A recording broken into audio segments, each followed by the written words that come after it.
What were the first reports coming in? Lights in the sky. It wasn't unusual to see lights in the sky. Sergeant Milaro is at the corner of Trumbull and Belmont when he receives the call from dispatch. He heads north approximately 3 miles to Sampson Drive, where the sightings are being reported. I am somewhat of a skeptical, and I'm saying this is a plane, this is, you know, I'm not going to find anything, I'm going to see a plane off in the distance. I cruise down here, and my car just shuts off. I'm completely off. Over the tree lines over here, I get out of the car because a light hits my car. I'm going, what the hell? Sergeant Milaro believes the object he sees is huge. He estimates it may be almost 100 yards across. But what could be capable of immobilizing a fully functioning police vehicle? Sergeant Milaro sees an object that hovers 60 to 80 feet above his car. That's what's so fascinating, because that object would blot out the sky were he looking up. I get out of my car, exit my vehicle. When I got out, it was like being in broad daylight.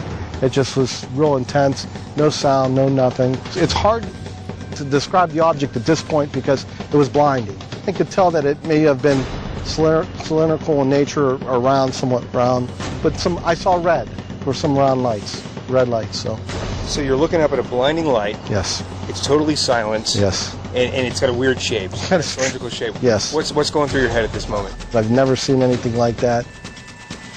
Milaro's car is still out of commission, and his radio is also not operational. He is unable to call the dispatcher and ask for backup.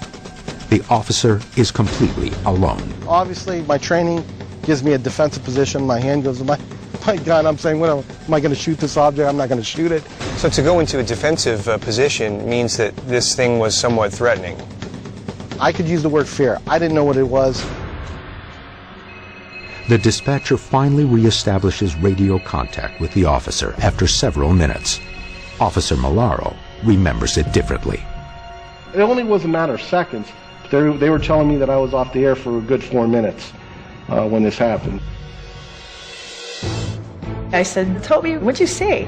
And he elaborated that he saw a light and that he had experienced some kind of vehicular malfunction in his unit, and that his radio wasn't communicating. And then I kind of had a concern because there were so many officers in the outlying areas that were observing that same light, and the same calls continue to come in.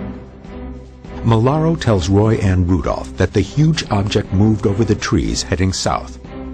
At that moment, Milaro said his completely immobilized patrol car restarted without him touching the ignition. Suddenly the engine on its own starts. Shut off. You tried to restart it, so you're running a switch, nothing happens. Radio's dead. And then after the object moved away, it restarted on its own. It restarted. I've never heard of anything like that happening. I've never experienced anything like that, so that's two of us. Did this object shut down Toby Milaro's patrol car? And is their technology capable of performing such? I don't know, and maybe we do have planes that are able to shut down your vehicles and do things mechanically with your cars. That I don't know, but that's what this object did. Do you feel at all like it was some sort of act that the object took on you to shut it down, or do you feel more like it was just an effect that you were within a radius? I think it was more like I came into an area that was affected somehow by whatever that affected the vehicle, and as that light moved off, that's why my car started. With power to his vehicle now restored, Milaro gets in his patrol car and rejoins the pursuit with the other officers. I got back on the radio and told Royanne what I was seeing, and she's saying, yeah, we're getting a lot of reports about this light. A lot of people are calling in about this light. At the same time as I'm pursuing it, I'm having Royanne call the airport to see if they have anything on radar. I called up, and I swear to you, he goes, I don't have anything in a 16-mile radius of Youngstown. He goes, I'm looking at the radar right now. Well, this thing wasn't more than about 50 feet off the ground. This thing wasn't making no noise. After the FAA at Youngstown Airport denies seeing anything on their radar, Rudolph calls the Youngstown Air Force Reserve Base. She is told they have no planes in the area and see nothing. I contacted the tower twice.